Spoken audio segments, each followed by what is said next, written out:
Thinking I can make as many songs out of lady when I haven't met her, but she only hit it on my better. If I say I love her, am I wrong? Am I crazy? Am I overzealous? But I know the feeling and I'm never wrong. Swear that I've been gifted with a song and a million. It's intoxicating. It weigh on you heavy like the alcohol. We can do like anything you want. I'm amazing, let it to my lady. I just want a pleasure. Check my catalog. In this life I come across. I like to give my fans a rose. Curse of the talented. Everywhere I go, they wanna change clothes and pose. But my wife be in my dreams, bruh. No, I couldn't see it. I saw her silhouette. I know I can make a way. But when I wake up alone, no, I just break out. Welcome back, SFL Nation. Back to SFL Nights with AJ Striker. Thank you so much for joining me today or tonight or whenever you decided to hit that play button or turn on that radio dial. I really appreciate it, y'all. Look who I have with me here, Mr. Mike Coverson of Vancouver Legion. How you doing, sir? Doing pretty good. How about yourself? Doing pretty good, man. I'm sorry. I watched that game, bro. Yeah, it was a tough one, man. It was a tough one to watch, to have to experience. But hey, you know, it's a part of the game. So definitely, and we're gonna get into that, y'all, in a little bit. But Mike has been doing some fantastic things since he's been in the league. Last time I had him, he was a rookie and he was playing for Ottawa. So tell us briefly, what have you been doing with yourself since you've actually got drafted to the Vancouver Legion? Well, after getting drafted, which I was totally surprised to get drafted, by the way.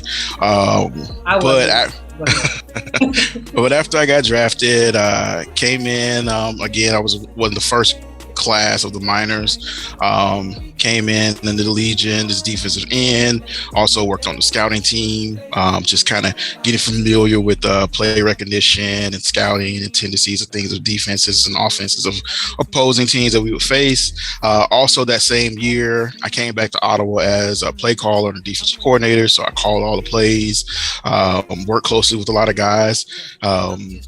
As you can see, I think Achilles, I worked personally close with him. He ended up coming to Vancouver, which is pretty awesome. Yeah, I've been trying to stay busy, try to get more my feet wet and get deeper into coaching. This year, unfortunately, I'm not a play caller for Ottawa this year. I kind of took a year off because I want to put a lot more focus into the Legion and try to get us over that hump of getting to the championship and getting that first one. Gotcha, man. Close, bruh. Close. Yeah. You scouted for them too, and you are a very good scout. So I know that you guys had the number. It was just, well. Yeah, I mean, we'll get into it. We'll get into it more later, but yeah. All right. So Mike is my co-host for this evening, and we will be going over SFLm Action for week 3, doing our pick'ems for week 4. And going over the semifinals games. So my fourth and goal interview will include Mr.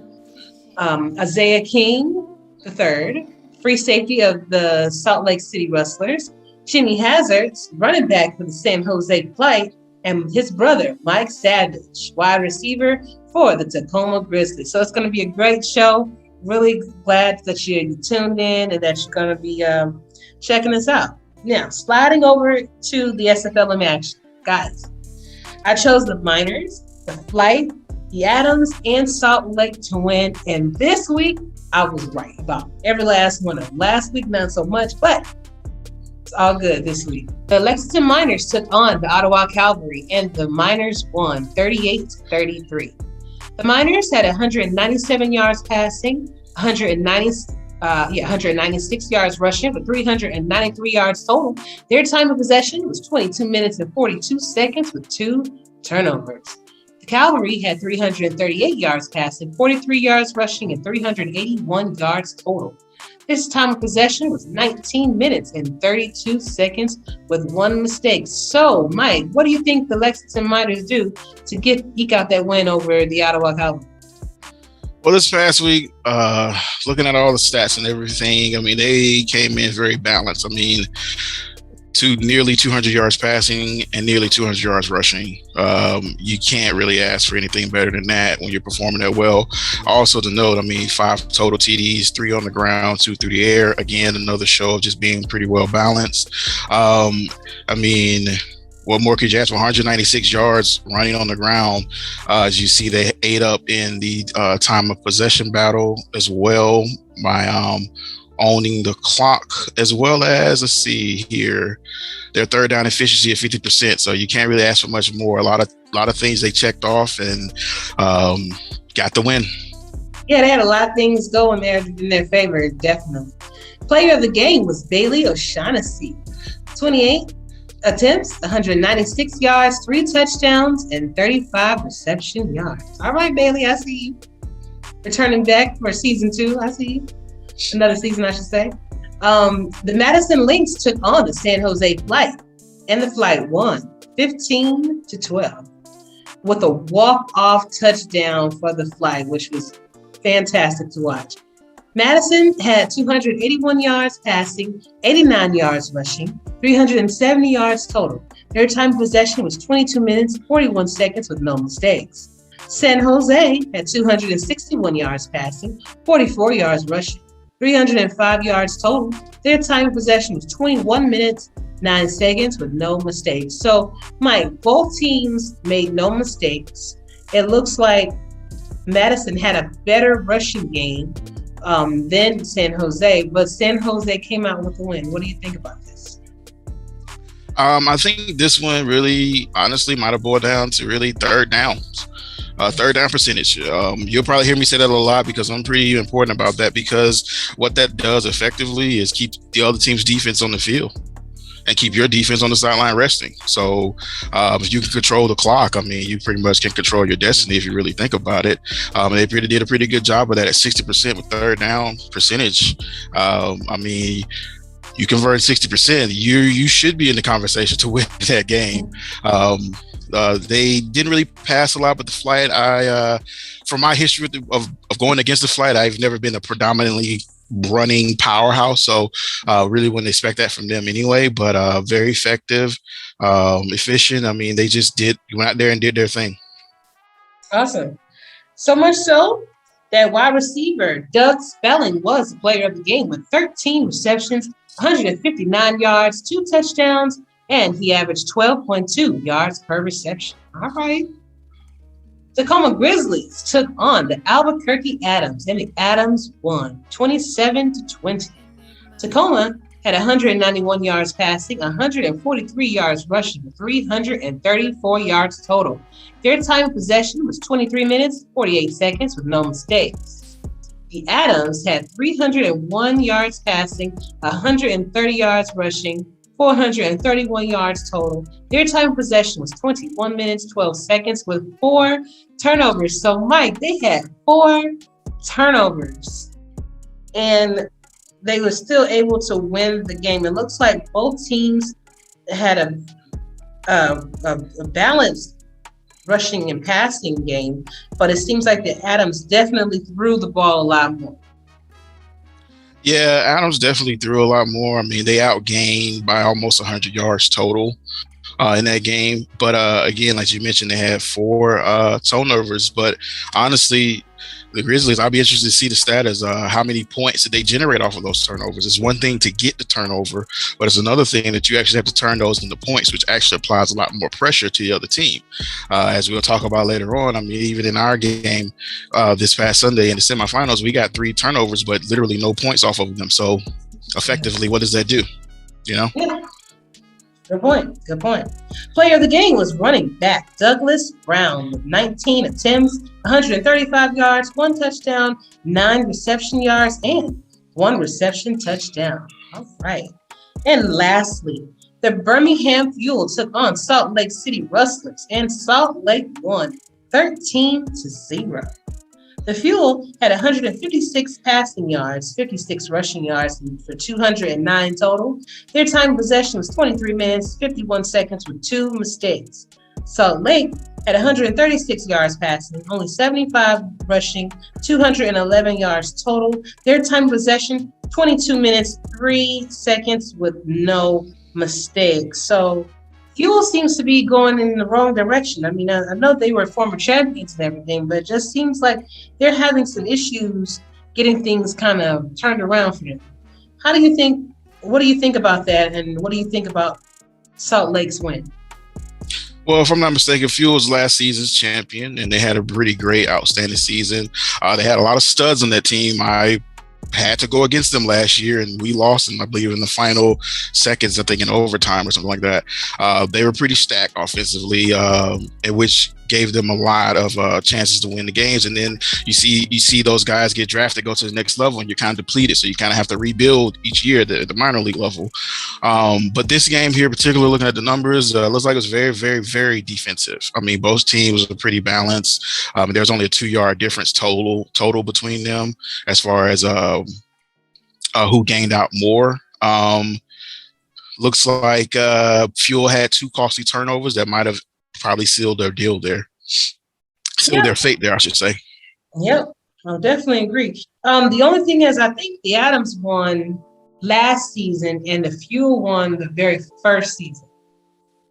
I think Madison won the very first season because I was in that game and we lost them. I do remember that. I guess you will remember that. Huh? Oh yeah, I remember that one for sure. But correction, I might stand correct. I believe Adams did pull out last season. I think the Fuel was in the championship, rightfully so. Though they definitely earned the right to be there. They were a very high-powered offense last season. Yeah, they are. Hopefully, they can turn it around, man. Find that recipe that they need to do that, man. Because I hate seeing them around like that. Player of the game was wide receiver Kelsey Brown with 6 receptions, 85 yards, 14.2 yards per catch. So congratulations to all the winners of this week. And please don't be discouraged if your team is not winning. Guys, you guys are doing an excellent job out there. I mean, you guys are putting on performances just like in the majors, especially with some of these numbers that we're getting. So, hey, keep doing your thing, man. You'll get there.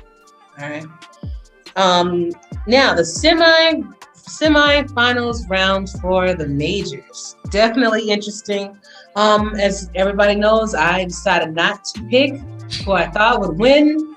I didn't want it to be another situation like it was SFLm week, but I don't know. It's like when you're in the championship and when you're in the playoffs, it kind of feels different to try to pick against somebody, you know? But, yeah. Right? Yeah, I mean the competition is pretty much the best of the best. That's what you're going against. That each round you're going against, one of the best teams in the league for that season. So, because not everybody makes it to the playoffs, not everybody is able to get there. You're literally facing the cream of the crop. So, yeah, it's different. It's a different animal. It's true what they say about it being a second season. Yes, definitely. First game we're going to talk about is the Baltimore Vultures taking on the Florida Storm, and Florida won 27-13. Baltimore had 271 yards passing, 75 yards rushing, 346 yards total. Their time possession was 19 minutes, 43 seconds with 2 turnovers. Florida had 301 yards passing, 50 yards rushing, 351 yards total. Their time of possession was 22 minutes, 32 seconds with 1 mistake. So Florida had 1 less mistake. They held the ball longer than Baltimore, and they had a better passing game, it seemed. Do you think that's the reason why Baltimore wound up losing and Florida won? In a manner, yeah. To a certain extent. I mean, I honestly believe Florida was just a more efficient team coming out. And just once they finally got to that first quarter, because I believe it was pretty even, that first quarter, I believe Baltimore was up 3-0. It was kind of, slow pace. But then once Florida kind of got settled in and started just working their offense and converting third downs, I mean, they were over 60% from a conversion rate standpoint. I think once they started getting things started clicking, they were just on fire, just never looked back. Definitely. It would seem so. Player of the game was quarterback Ron Cochran. I've actually been saying his name pretty much the whole season as the player of the game. But he did it again with 28 completions, 35 attempts, 301 yards, 1 touchdown, and a quarterback rating of 100.1. Oh, now on to your game, man. Yeah. Let's do it.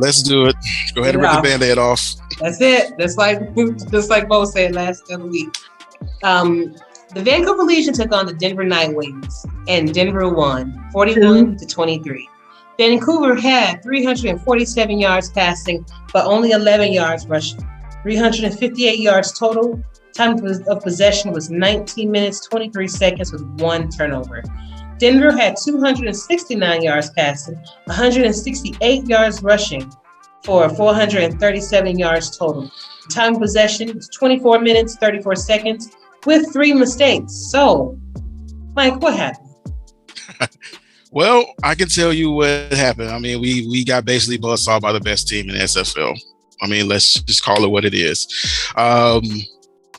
11 yards rushing is just not going to get it done, even for us. That's well below our standards. Even if we are, more of a pass first or pass heavy type of team, that's well below our standards. They did a good job of plugging up those holes. Redford couldn't get loose, even in little dump off situations. He just couldn't break loose. Couldn't get him out there. A monster. 5 rushing TDs is just ridiculous. Probably, if not the best, one of the best running backs in the league this year. Just a monster, running downhill. They're very effective at running the ball and very good at picking their shots of when they're on a pass. And just as you can see, we a lot of 3 and outs. Very, very good defense. Very good front 7 with a very good secondary to match that I would say. So yeah, they won 3rd down. They won time of possession. There's a lot of 3 and outs for us. We just, just couldn't get enough consistency going to really make an impact. Yeah, but you did what you could, man. Oh yeah, we give it our whole effort. We give it everything we got. But that's just the reality of the situation. We just, wrong time to have a bad day. I think that might have been the worst rushing performance we had all year, and it happened in the semifinals, and that's just unfortunate. But hey, pick things up and just look forward to next season. Definitely. Player of the game was running back Jared McChesney. With 29 attempts, 155 yards, 5 touchdowns, and 20 reception yards. So clearly, Jared McChesney is the recipe for Denver. You stop Jared McChesney, you have a good shot. But tell me, before we slide into week 4 of the SFLm, our pick'ems and things like that, how do you rate your year overall for Vancouver? Because y'all had a lot of great moments, putting up 50 burgers, 40 burgers, Yeah. From I'm assuming you're saying from a team standpoint? Yes, team standpoint. Overall, if I had to give it a letter grade, I would say, personally for me, I would give it like a B+, A-. I think that we definitely made some strides offensively. That definitely put us in position to win a lot of games. We scored a lot of points and moved the ball effectively pretty well through the air as well as on the ground in some occasions. Defensively, we've historically haven't been like the most shut down defense in the world. But we kind of, bend but don't break and things like that. So definitely just got to, work some things out, iron out some kinks, tighten some things up. But overall, I think it was a pretty solid year. I think it was from season 15 to season 16, definitely was an improvement overall. I definitely agree, man. And then when they added you, that was all they needed, Of course, but I can't just say that, but I'm glad you did. I'm glad you did, though. I had to get it out there. I appreciate that. Cool. So that brings us to the 16th championship game happening on Sunday, May the 9th on Next Level Sports for the fans. It's going to be streaming. I'm actually going to put that link in the description for you. The 12-2 Florida Storm will be battling the 13-1 Denver Nightwings at 2:30 p.m. Eastern, a rematch of the season 12 championship to be exact.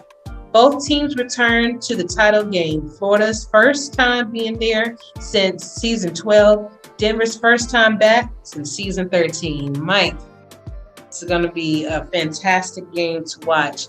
I don't know if you want to do a pick 'em. You want to see who's going to win? I mean, I'll do a pick 'em. I'm never scared to do a pick 'em. It's just a picking, so whatever.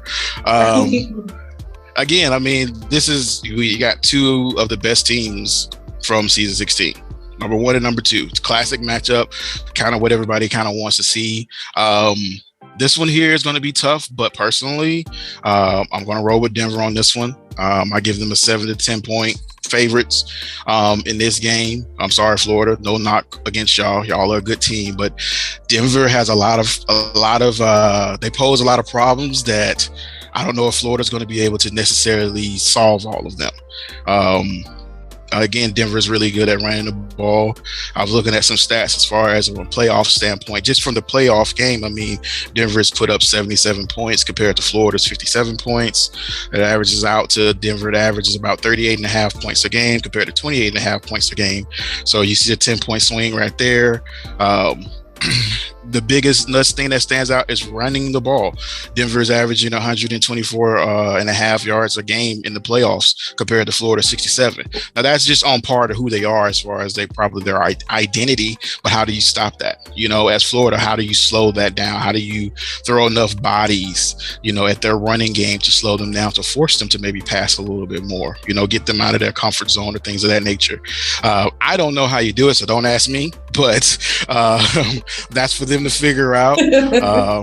I think this game really comes down to how well Florida's offense plays against Denver's defense, and if they can steal possibly a possession or two, because you can see even when they put the ball in the air, we were able to pick them off 3 times in our game.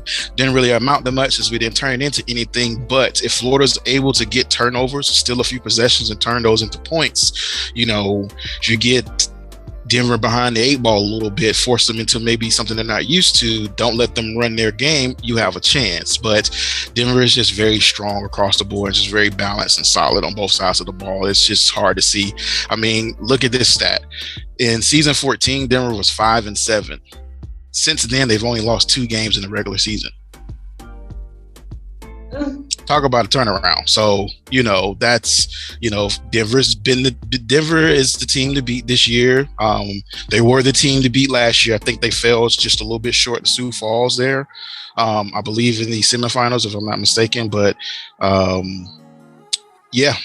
they're definitely proven that they are one of the premier teams in the league. So it's their time. It's their opportunity now to take the championship. Just see if they'll do it. Good points. Very, very good points. And while I'm not going to do a pick 'em, don't be scared. Listen, don't be scared. The winner is going to be taking over my show for this time. And then I like to kind of have the loser on the show as well. I don't want them being mad, man. You picked against me and no, we not afraid. I'm like, come on, man. So, but I will say this. You brought up some fantastic points about Denver. I know they had been struggling, pretty much since season 11 to get back to where they are now. I mean, with the turnovers that they had and staff and all that, they got it together, got the recipe that they needed. And I think that Jeremy Vega is a coaching cheat code. He knows, I don't know how he does it, but I think that he's a cheat code in himself, as well as Gary McChesney.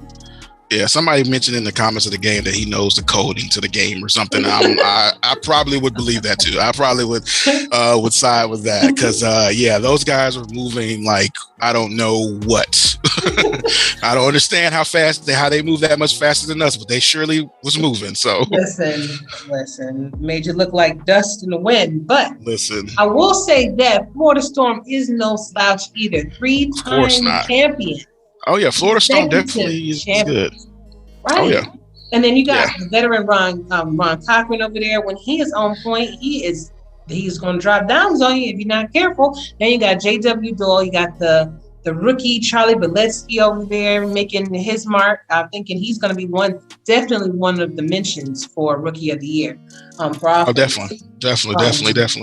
Yeah, they And dropped a lot of dimes that game, their last game this past week. A lot of just nice passes, fitting in the zones and the coverage. Only their receivers can get to it. They have a very, very nice offense. They can move the ball very well. It's really just, how's that offense going to go against their defense, and can their defense slow down Denver's offense enough to where their offense can apply more pressure to Denver's defense, Definitely. And even with Mighty, if you're looking at coaches, Jeremy does his thing, but so does Mighty. Mighty changes his playbooks every season. He is not going to run the same thing. He just throws it away. So in a sense, you don't know what to prepare for. And this is his first time back since season 12? Okay, I'm sure he got something for it. Yeah. So it's going to be a bang-up game. I'm excited. Oh, yeah. I'm looking forward to it. It's going to be a very interesting one. Very, very good one. But I'm still going to side with Denver. I give them, 7-10 point spread on that one. That's just me. Hey, whoever wins, if you want to bring me back on the show, I'll deal with all the smoke from whoever loses or whatever. But hey, or whoever, whoever loses, if Florida loses.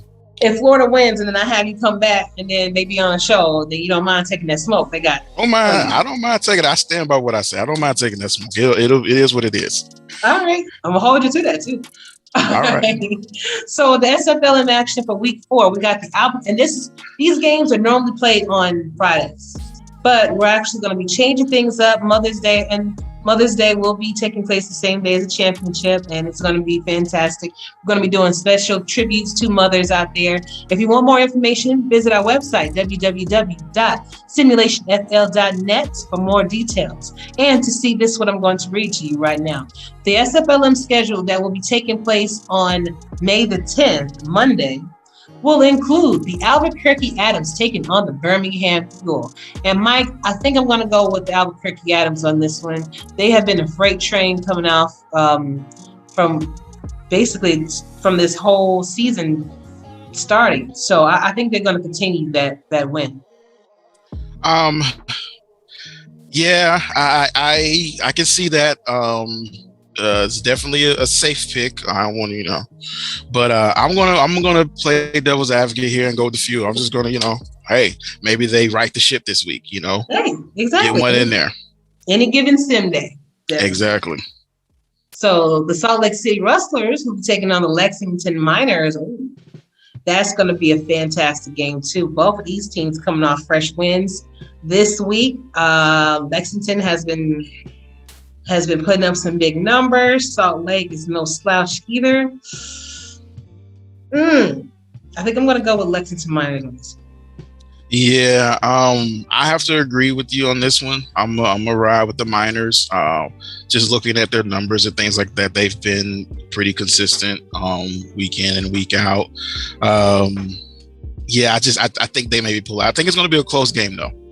I think it's going to be probably within, I would say maybe 3 to 7 points, one possession. But I think the Miners eke this one out. All right, cool.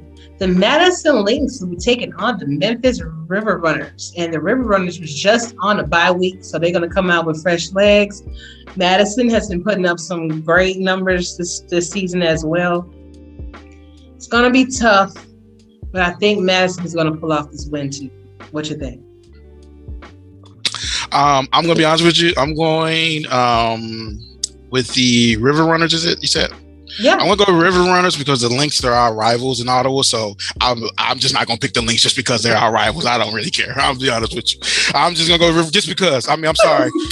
Sorry. I love y'all. I love all y'all. That was a great game we played, but the rivalry between Ottawa and Madison, it runs deep over here. So I ain't riding with the Lynx on that one. I'm sorry. Wish y'all luck. I'm sure they understand. And hey, like I'm a Bears fan. Anything Green Bay, I want to have nothing to do with it. So I totally. No, seriousness though. But should be another interesting game. Yeah. The Lynx have pretty good history, pretty good pedigree. They're always tough to play. I mean, as you can see now, they lost 15-12. I mean, they're always in it, and that's the one thing that's always there's a thorn in my side, but it's a good thing for me because they're never out of any game from what I know about them. So they'll pull it together, but we'll see. But I'm still, riding with the River Runner. So for all my that pick. you say. All that you say. With all that said, though. Gotcha. And the last game on for that day is Ottawa Cavalry taking on the Tacoma Grizzlies. And I think the way that Tacoma played this week, with the way they played the champions, the Adams, they were in that game. So I think that they do have a nice recipe over there. I'm going with Tacoma. Yeah. I know you do. I think this is pretty obvious at this point, but I'm rolling with the Cavalry on this one.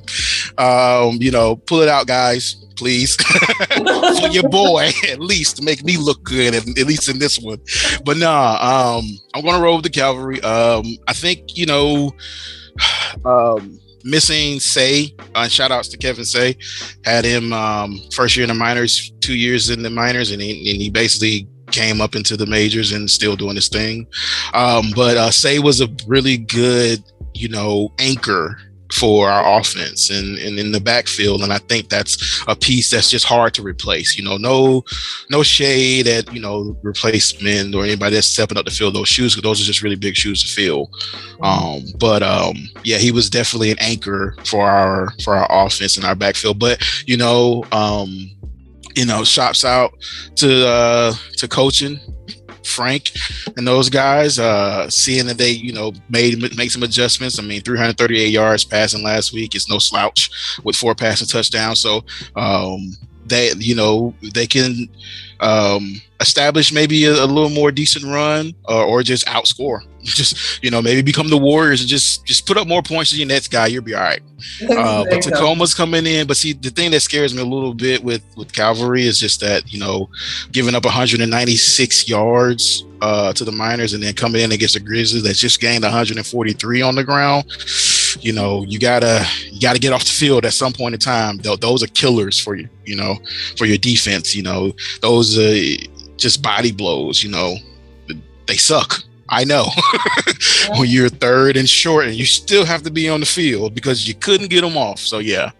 But I'm gonna roll the Cavalry. That's my team. Ottawa for life. So it is what it is on that one. You gonna get a tattooed on your shoulder?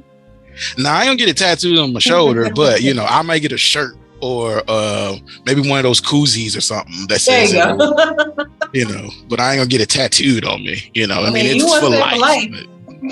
I mean the statement is for life. I don't want it branded on me though. There's a lot of things for life I don't just want branded on me. I actually brought that up in chat one day. If you love your team that much, would you want to go ahead and put it on your shoulder? Or some people say, yeah. I was like, okay, well, I'll believe when I see that.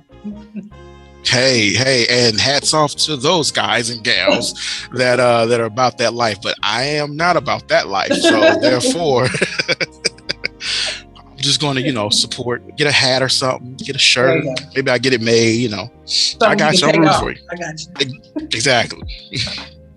All right. Thanks, Mike. But now we're heading to our 4th and Goal interviews. Stay tuned. What's up, SFL Nation? And welcome back to SFL Nights with AJ Striker. And I have my 4th and Goal interview. With me is Mr. Isaiah King III of the Salt Lake City Rustlers. How are you doing, sir? I'm doing all right. How are you? I'm doing good, man. Nice to meet you. Nice to meet you as well. Oh, man. So I would love to get to know the rookies. Actually, I love to get to know everybody, but I have a special place in my heart for rookies because you guys are new to the league and, everything is all fresh and you're bright-eyed and bushy-tailed and excited about everything. And I'm sure you probably have some questions. And with me being a GM, also the host, if you have any, during the course of this interview, feel free to ask. I'll be happy to help as best I can, all right? All right. All right. So, Mr. King, tell us about yourself. What is your age, your hometown, some interesting facts, and your favorite NFL team? So I'm 19. I'm from Dallas, Texas. Okay. In high school, I played football 4 years. I played a little bit of college, but then with the COVID thing going on, I just transferred home and now I go to junior college. I help coach a at my old high school. Everything's football with me. And of course, my favorite NFL team is the Dallas Cowboys. Oh, well, here we go. Well, as long as you ain't say Green Bay, then we're fine. But me and Dallas kind of got a thing too, It's cool. So, man, you've been doing a lot, since the time you've been here. College? Yep. That's dope. That's dope, man. So, what were you majoring in? Were you majoring in sports or? So right now my major is business administration, and then I'm minoring in kind of like a sports kinesiology type, or sports management. I don't know. I'm going back and forth with those type of classes. So. Oh man, hey, do whatever's gonna get you the most money, okay? Yeah. So tell me, Isaiah, how did you find out about the league in the first place? So I probably found this league a couple years ago, probably 2 years ago. And I kind of looked at it, but I was just busy, so I didn't really join. And then I was looking. I'm in basketball leagues a lot on Discord, and so but I'm more into football. So I was looking for a football league to stay in or whatever. And so I went back and I looked at the website, and I seen that they added the minor league and stuff like that, and I thought it was pretty cool. So I was like, you know what, let's just go ahead and give it a shot. Fantastic. And so describe your experience from you actually deciding to join to you going into our Discord, creating your player. You mind sharing that experience with us? So I decided to join, I think in December-ish. I talked to a good amount of people. Actually, I wanted to coach, but they told me that I had to get the game, and I had just sold my Xbox. So I was like, you know what? It's all good. I'll just be a player and stuff and go through that experience. I was going to do both, and I was like, it's all right. So now I'm just going to try to be a player and a scout. But I talked to the commissioner when I first joined. I talked to a lot of GMs, and I talked to different players just to ask around, ask about progression, the season and all that. And it just talking to everybody kind of hyped it up. And that waiting period was a long time, but it was worth it. So some things are definitely worth the wait, and I'm glad that you decided to go ahead and join us, man. So you guys have been on a roll in Salt Lake, huh? Yes, we have. Week one was kind of tragic. At least we were in a close game though. And then week 2 and week 3, we pulled it out. The guys in the back end with me, the Frankie Custer and Brody, they both got picks back-to-back games to shut out the games. I dropped my pick, which is sad, but we're back there showing off. So did you always want to be a free safety, or was that the only position that was given to you? So since I joined at the beginning, I had free range to choose what I wanted to be. I knew that, in almost every league, quarterback, running back, that's a stacked position. So I was like, it's all right. I'll let them have it. So then it went from receiver, tight end, safety, or DB. And so not safety cornerback. So okay. I was like, I'm always playing offense because I played offense in real life. Well, really, I played both ways. But so I was like, let's just go ahead and give it a shot. Let's go ahead and show my other side. So I went ahead and played safety like I did in high school. And at first I tried to build him at first I was going to make a smaller safety and be mostly covered, not a big hitter or whatever. But somehow along the way, he's just getting big hits left and right and covering well as well. So. I see. You got 18 tackles thus far out of the past 2 games, 18 tackles, 8 assists, and 2 class deflections. So you know how to get to the ball if necessary. Yes, indeed. Or whoever got it. And I see you built him at 6'4", 205 pounds. So if you had to remake him, would you? And would you kind of scale back on the weight, or are you cool with what you have? I would leave the weight. 6'4", that's a big guy. I might actually make him a little shorter just to see if it would give the same effect. But honestly, I like my build because I love the big hits. Last game, he was coming down trying to knock running backs out. Every time somebody catches the ball around him, he tries to knock them out. Now we just have to get the interceptions and the pass deflections. I mean, nobody beats me deep, so. Okay, yeah, you probably want to leave him alone. Just let him ride like that. So who actually is helping you with your progressions? Are you doing it by yourself or is your coaches? My coaches, so mostly for Salt Lake, Slim Shady helps us with our progressions. Me and him I DM him and I ask him so he sends me a plan. Then I ask him, I'm like, hey, can we switch this around, get more agility, more speed here. And then we just work it out together. And that's how we're building our players, basically. All right, fantastic. Describe the Salt Lake City locker room in your opinion. So, the guys are pretty friendly. We have Frankie Gerard who pops in and out. Frankie's always excited on game day. He sends us these fat paragraphs talking about, let's get the job done. Let's go. He's 1 million exclamation points. We have our quarterback, Tommy Utah. He's always around. He's always talking. He leads the team. We have our fullback. He's always around too. He's actually collabing with me on a little project that we're about to come out with, and Utah too. So, I mean, our locker room is pretty active and nice, and the coaches are always around. They say good morning every morning, if that's the least we say.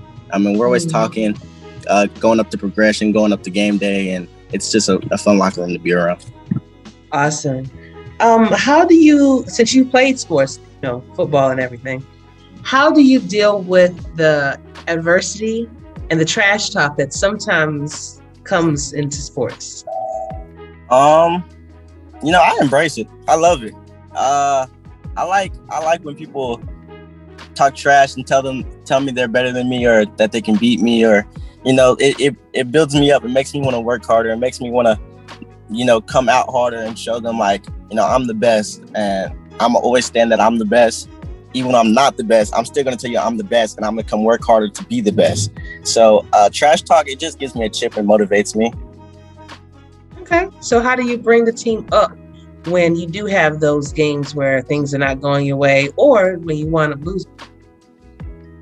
So week 1, I gave up a touchdown in the red zone, back corner of the end zone. In high school, my coach always told us, when you lose or win, whenever adversity happens, you have to look at yourself in the mirror first, and then, look around after that. But you always have to look at yourself first. So when we lost week 1, I just went ahead and it's like, guys, that's on me. I have to be there. I have to cover that. Let's just come back next week. Let's work harder. Let's do our progressions. Let's keep hyping each other up, and let's just get the job done. All right. And it seems like you have it. You've been doing your thing so far. Yes. I know week 2, I think it was week. It was either week 1 or week 2. I got every last one of them wrong. I was like, oh no, let me. All of my picks got wrong. I actually got it right with you guys this week. So y'all did your thing this past game. So what are your expectations from a team that drafts you? Like, what do you want that locker room to be like? Get that experience. I kind of just want it, to be kind of like the same as Salt Lake. I want an active locker room. People that, just come in, talk whenever they can. At least say good morning, just stay active, do your progressions, work together as a team to try to, solve problems and get the job done every week. And just, I love to win. So whatever it takes, that's what I want out of my team. Okay. So what'll happen if your team asks you, or they want to pick you up as a different position besides the one you're playing? Would that be? I already told GMs, whatever it takes. With me, it's whatever it takes. Okay, gotcha. And so what can teams ultimately expect out of you in their locker room? And not just necessarily the player on the field, but you as a person? I find myself pretty active. I like to talk. I can help people with anything they need help with. I've told a lot of gyms when I get to SFL, I plan on helping scout, back down or whatever, just to help out. Just whatever they need. That's the type of person I am. I'm friendly. I like to be around, so that's what they can expect. Okay, gotcha. Now, that's dope that you want to scout. Everybody's looking for a scout. Everybody needs some kind of help. Is there anything else that you would like to do, that you would like to try? Let's say like the broadcasting team or stats team, beat writing, or I know you said you wanted to be a coach eventually. So I'm going to try to be a scout. I'm going to try to keep putting out top prospects and mock drafts with the guys that I'm collabing with. And then eventually I might try to get into stats. I'll have to kind of learn that, see how you guys do it in the SFL. I've done it for other leagues before, but I'd have to see how y'all do it in the SFL. Okay. A couple more questions for you. So you were a real life coach. Yes, ma'am. How did that feel to actually coach a team in real life? Did you get the respect, because you are relatively young, and did you get the respect from the team as that, or how was your experience? So since it's back at my old high school, initially, a lot of them already knew me. So a lot of them respected me as a player, but they see me as a friend. So you have to kind of command like a higher level of respect. Like, you can't walk all over me. I'm the end all be all when it comes to this team. So you're going to listen to me, what I'm saying. And once I let them know that, like, I'm a nice guy, but I like to win and we got to get our job done, then, they follow my lead and now we're rolling. So. All right, pretty dope. Because I do know that I was faced with that too. Kind of like being the youngest manager on the staff. And then I was a server at the restaurant I was working at first. And so I made all these friends and everything. And now I'm the manager and they feel like, okay, so I can kind of get away with certain things. No, if you're late, you're still going to get rolled up. It's not. Right. Nothing different. It's the same thing. Yeah. All right. So, how did you actually deal with that COVID situation? Just being on lockdown, having to stop all the things that you were doing for a year and some change. How did that affect you? It was kind of weird for me, honestly. At first, that was my senior year of high school. So at first I was like, this is great. No more school. I get to kick back, chill out, do what I want. And then over time, because I was still in the middle of baseball season, that kind of bummed me out. I thought we were going to be able to eventually come back, not realizing, how deep it was going to be. But at first it was kind of cool, extra week of spring break. After we got about 2 weeks of extra spring break, I was like, okay, I miss school. And it got lonely, not being around everybody. And it was just kind of a weird situation that we all had to get used to. So, yeah. Everybody had to make that adjustment, but hopefully everybody is on the better end of it, just having to deal with that. And sometimes you need the rest. Sometimes you need to just slow down and just really enjoy the people that you're around and enjoy life for what it is. Because I think a lot of times we spend so much time moving and shaking and trying to do this and do that when you don't even take the time out to just listen to the birds sing, and just actually sit out and enjoy some sunlight, so. Right. Last question for you. Give me, what are your goals for 1 year? So this time next year, what do you want to have accomplished in your personal life and in SFL? So this time next year, hopefully, with the whole coaching thing, I just keep progressing, learning about football, and from a coaching perspective, and in college, just keep making it through my classes, and keep progressing in that sort. And then in the SFL, I would like to. All right, so let me see how many seasons. I'd be drafted one season, and then the second season. Okay, so I would like to be in SFL. I would like to be. Honestly, I'm not gonna lie. Everybody wants to be drafted high. If I just make it at the end of the first round, I'll be happy. Just let me be in the first round. And then By time after my second season, hopefully I hope my team progress enough to where we're in the playoffs at least. I'm well respected around the SFL, playing wise and as a person. And hopefully I just can start a career that can one day be a SFL Hall of Famer. That's my goal. All right, man. Goals that can be accomplished. And I wish you the best. And like I said, if you have any questions for any of us as GMs, any of us, whomever, players, we got you, man. We got you. All right. But thank you so much for your time. I really appreciate you, especially since you're on the road and everything. I'm glad you pulled over to have this conversation with me. But I cannot let you go, though, without giving you the last word. So that can be a song, that can be a poem, or that can be just a simple shout out to whomever you like. Right now, Isaiah, the floor is yours. I'm going to give a shout out to my boys at Salt Lake City. Let's keep it going and let's just go and get that championship at the end of the season. Let's go. All right. Sounds good, man. Looking forward to seeing you on the field very soon. And come back whenever you want.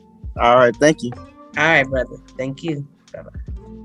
All right, SFL Nation, welcome back to part 2 of my 4th and Goal interview. Tonight's guest is Mr. Jimmy Hazzard's running back for the San Jose Flight. And I have Mr. Mike Savage, wide receiver for the Tacoma Grizzlies. So how are you gentlemen doing this evening? Doing good. How are you? Life is great. How are you? Fantastic. And Jimmy, you have been on the show before, so welcome back, sir. Yeah, this time I'm not even going to have no interruptions. Hold up. Straight through this time. No, man. Look, I'm grateful anytime y'all make some time for me, man. Even if it was at work, you in the middle of taking orders, I'm still grateful. And we got it done now. There you go. And Mike, welcome to the show, man. This is a great way for all of us in the community to get to know you. And I'm going to try to get y'all at home drafted. That's my intention. There you go. Can't wait for that. Yeah, it's going to be dope, man. Because you saw the draft that just happened in real life. And now you're going to actually be able to experience that through the SFL. It was dope, but just being a part of last year's draft, I know Mike watched the entire draft with me. It was so dope. It was just to hear my name, but at the same time, just saying everyone else and just being a part of it was like, oh yeah, next year is my turn. Yeah. Exactly. So I'm gonna start with you first, Mike, since this is your first time on the show. Give us a little bit of information about you.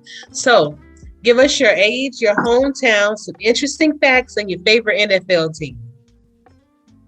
I'm 23. I'm from Newport News, Virginia. My favorite NFL team is the New England Patriots. Excuse me. Had to get that. And what was the last question? I forgot the last one. And just give us some interesting facts. I really like playing games. I like football. I like basketball, but I really like football the most. I like streaming. I really love streaming.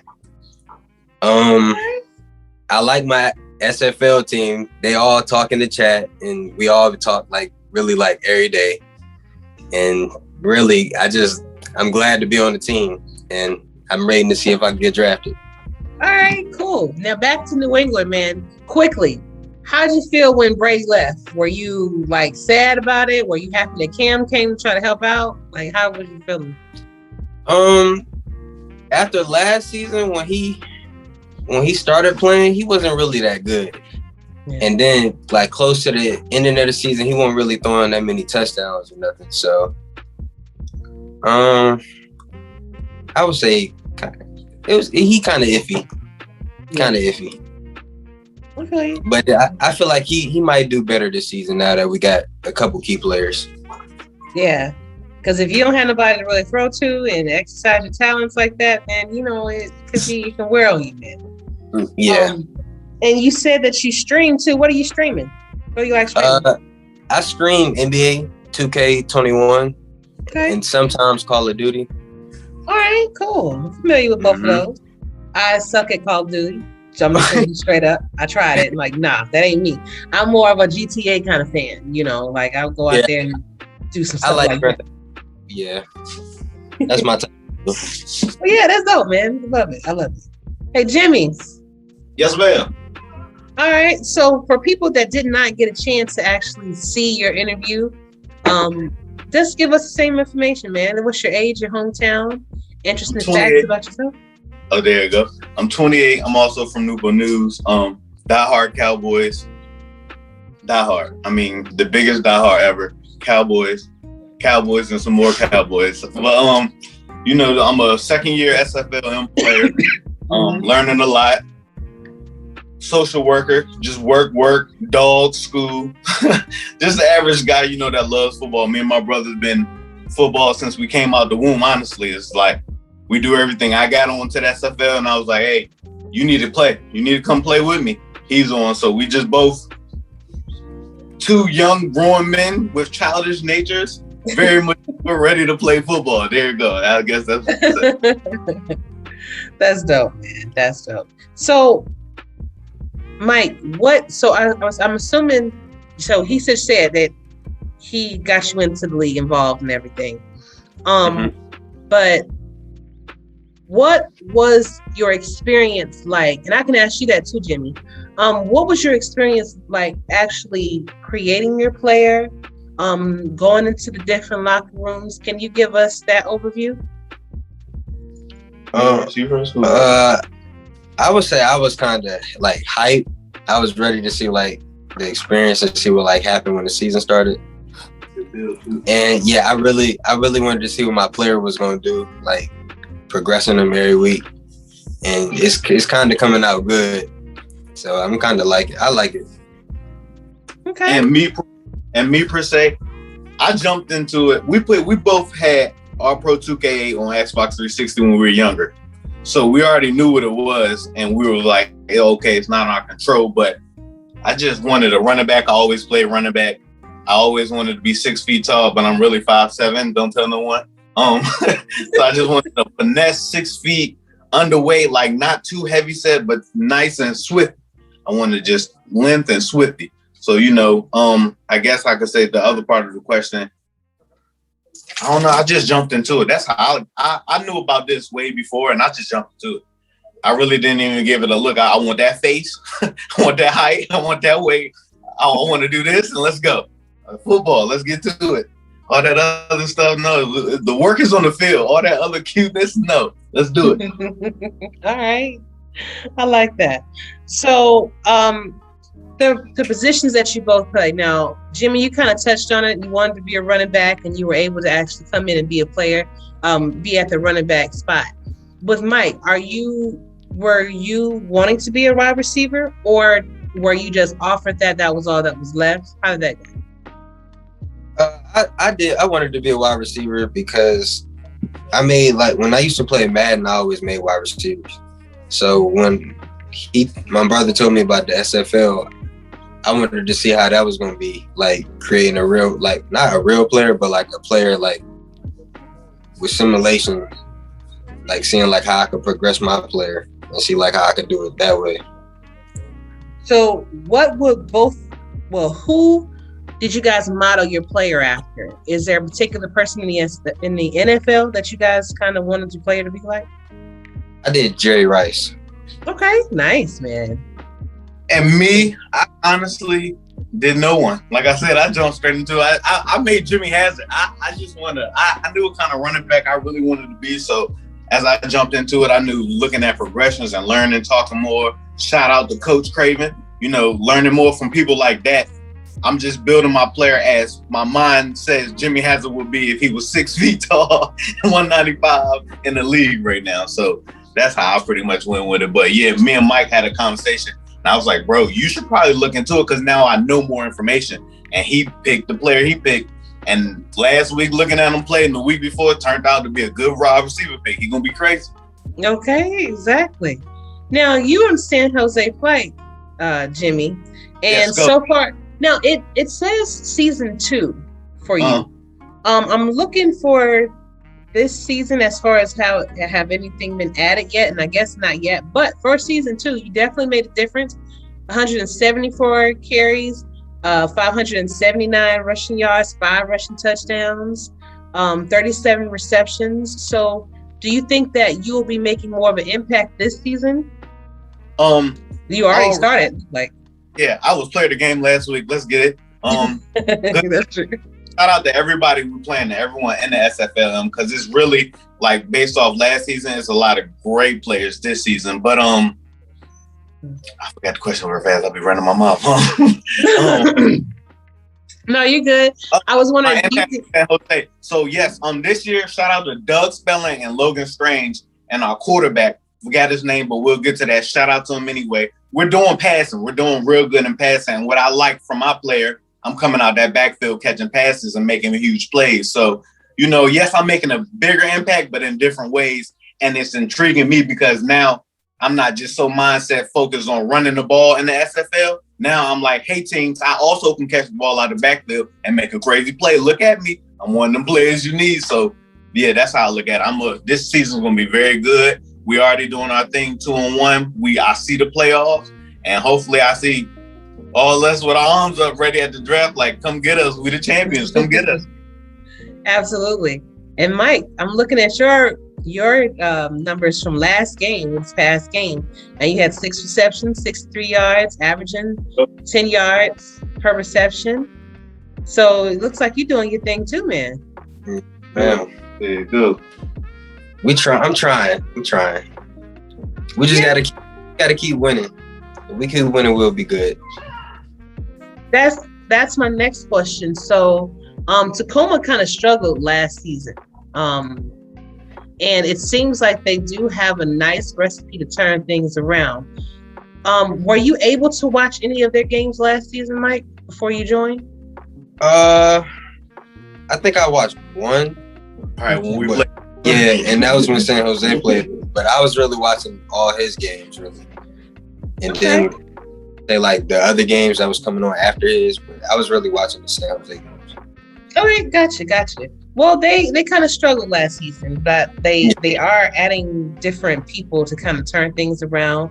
I'm not sure if they had too many returning players, but I am looking at your stats for over the past few games, and you've had 17 receptions, 202 yards, 1 reception touchdown. So you did see that touchdown. Mm-hmm. Fantastic. So what was it like? I want to know what it was like for both of y'all when y'all got your first touchdowns in the league. I was hyped because I was real hyped because it was my first touchdown, first of all. And then I was real hyped because I know my team was hyped with me while I was in the chat talking. So it was good. It was good. It was a good feeling for me. And me, I'm a clown. Last year when I scored my first touchdown, I think it was last week when I scored, running around the house, on swinging, woo, wake the neighbors up. I don't care. Touchdown. Jimmy Hazzard. He's in the end zone. Yeah, it's exciting. It's the progression, all the hard work, the learning, the watching. When you score and it's all paid off, it's like, that's what I do this for. Mm-hmm. I'm not a defensive player. I would love to be a corner, but no, I do this for them touchdowns. I want to score and I want to celebrate, and let's do it again. All right, cool. Now, do you gentlemen feel like you want to explore the league in different aspects? So like beat writing or doing stats or doing the broadcasting or even maybe dive into scouting or coaching? I say coaching. I'm more on all that other extra stuff. I think Mike might be a straight player, but if I can coach on the team one day, Mike gonna be on my coaching staff and we're gonna do our thing. So I think we're gonna try to not twin it up, but brother this thing on out. So maybe you can see this as brother scouts, brother coaches, brother. Just watch out. If Jimmy's part of it, Savage is right after him. All right. Is that you, Mike? You probably just want to be a player? Yeah. Ain't nothing wrong with that, man. Just enjoy the experience of being out there on the field like that, man. But do you have the game though? Do y'all have All Pro? No, we don't got no 360. We need to. We talked about it last couple months. Like, hey, we might need to go ahead and get that. We've been able on that new Xbox. Yeah, especially if you do want to get into coaching and you want to get into scouting, get the game, get the editor, start practicing, and then you can get with your coaches, and then they can actually kind of help guide you on what to look for, things like that. And then y'all can be you know, increase your draft stock tremendously by doing it, you know. But all right, so tell me, how did you two handle the COVID situation where everybody had to be locked down? I know Texas, I know Texas and Florida and New York and all of them got hit the hardest, things like that. So when you couldn't travel, when y'all couldn't go and see each other, let alone be around family, how did that affect y'all ultimately? Well, with me, I was actually stuck in the house with family for a couple months. But me being the healthcare worker myself, I got back to it. So I was in the fight helping protect everyone out here. So for me, it was a big eye-opener. A great moment to bond with family, learn more about life. It was a great experience. I've grown a lot during COVID than I have ever in my life as a man. So I took this experience as, whoa, there you go. And now it changed my life tremendously. Like now I'm living for the best. We doing everything better. We've got eyes is open now. We can see the smallest thing, like a sneeze and a cough, can change this whole game. So let's change. Gotcha. All right, what about you, Mike? I would say I talk to my brothers and my mom every day. So I just stayed in the house really. And I was like watching TV and stuff. But other playing the games and watching YouTube. Okay. So it's good to see that it didn't take a toll on you mentally, and because I know some people kind of ran you crazy just being in the house and not being able to go out and do anything like that. I'm an introvert. I love the house. All right, well, y'all was straight then. Y'all was straight. But so Jimmy, how careful by you being in like by you being a person that is in that field that has to deal with that sort of thing, how did you find yourself protecting yourself? Were there days that you just didn't want to go in because you were kind of afraid you might get it, or? To be honest with you, I'm the most compassionate person you probably ever met in your life. Yeah. To protect others around me, I wore my N95. I kept my mask on. You know, I did the things, hand sanitizer, wash my hands.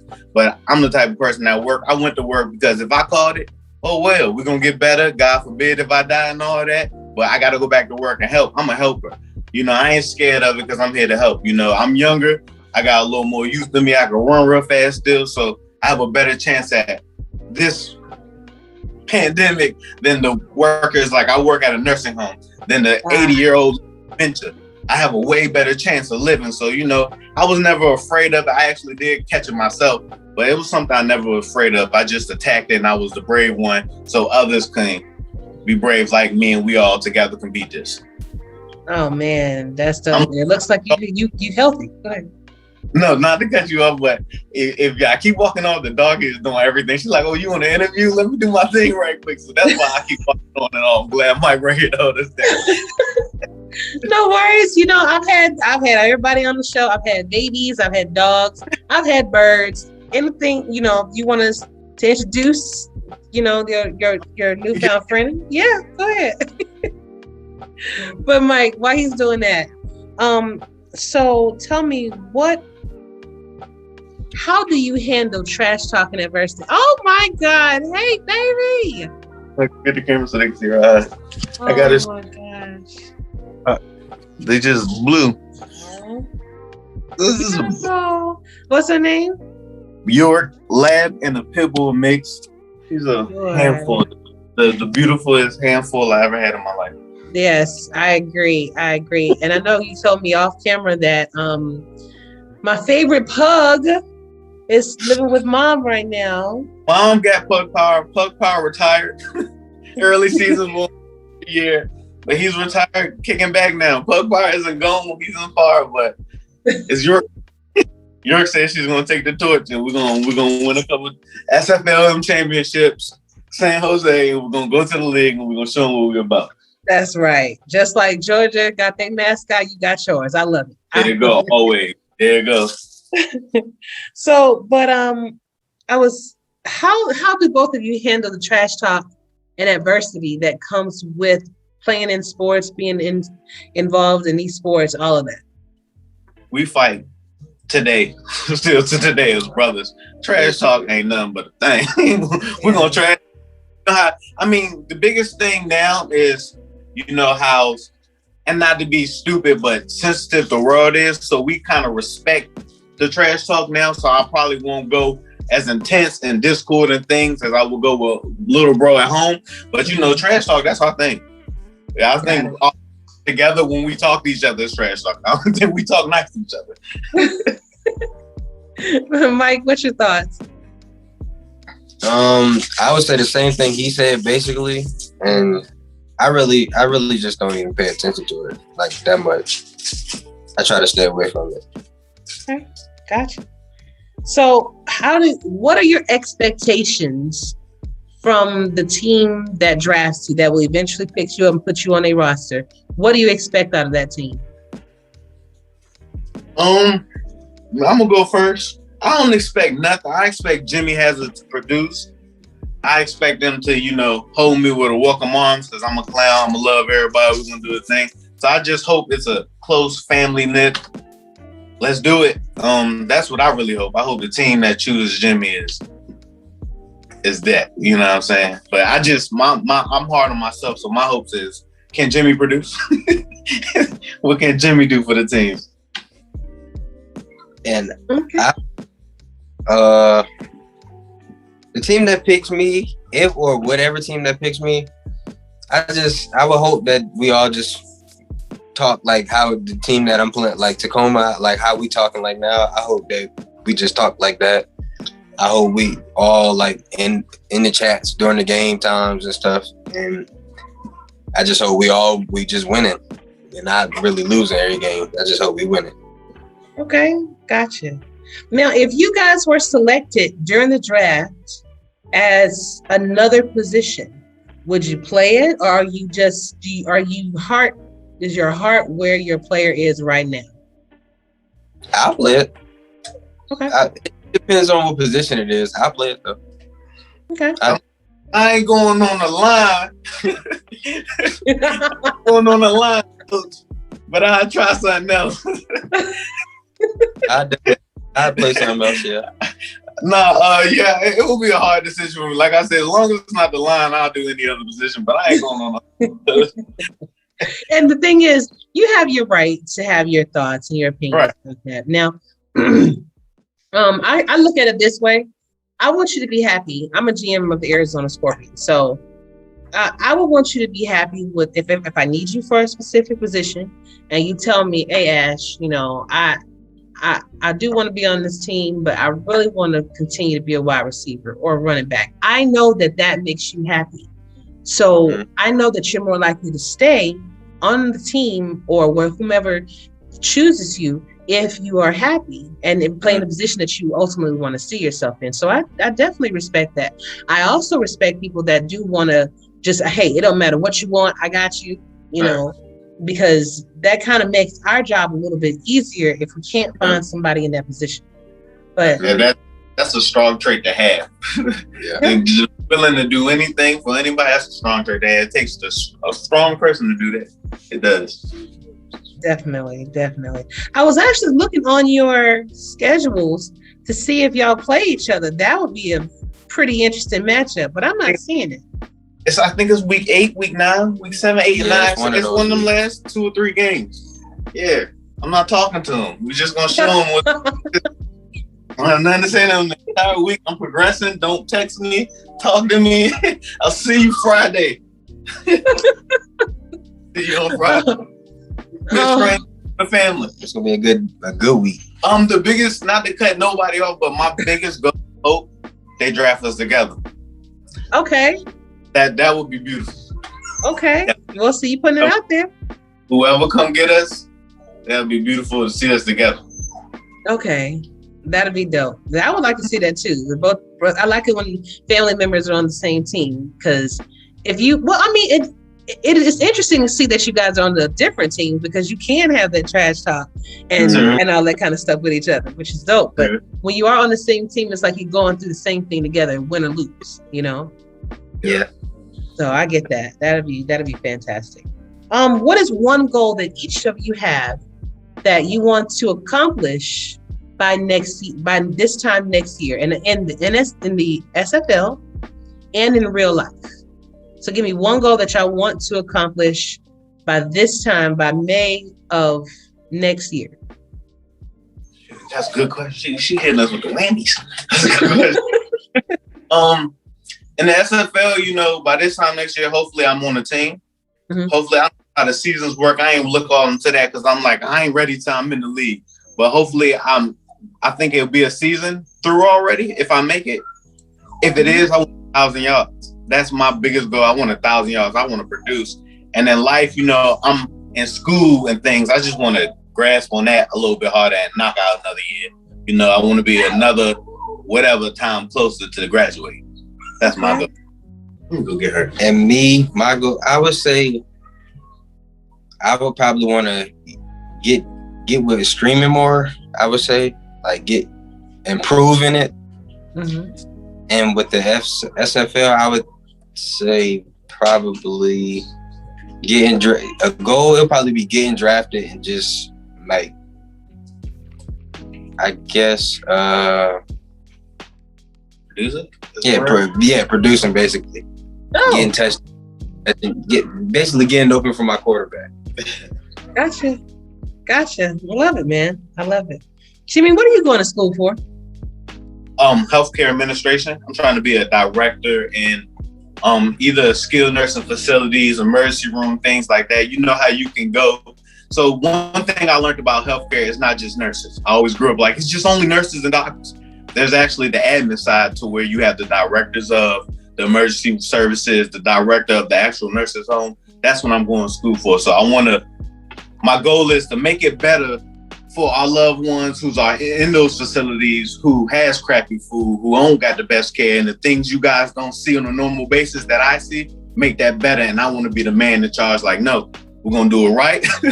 We're going to do it like, because I actually had a grandmother who died in one, and me working in one is like, no telling what went on, you know what I mean? And it happens everywhere. So it's not one of those things where I'm like Superman against it. But if Marquise can if Jimmy can make a change, he will. And that's my way to contribute to the world.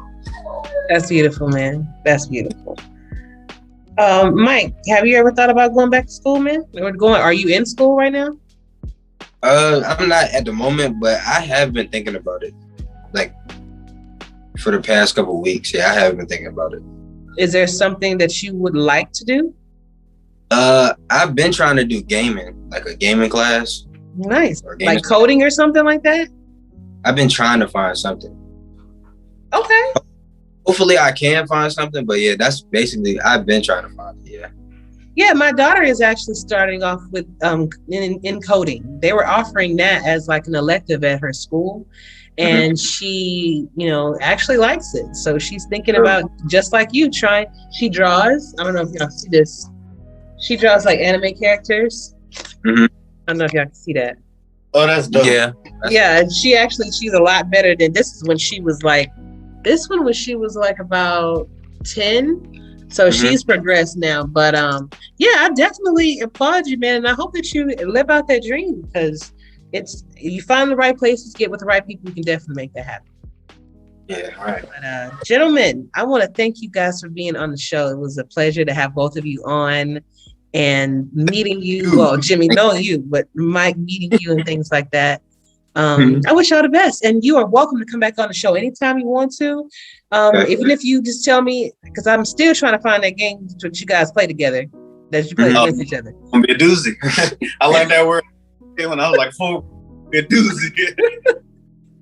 Well, yeah, y'all can come back on and tell us about your experience once y'all get drafted and things like that. But I do wish y'all the best in life and in the SFL. And we wish you the best. Thank you for having our time.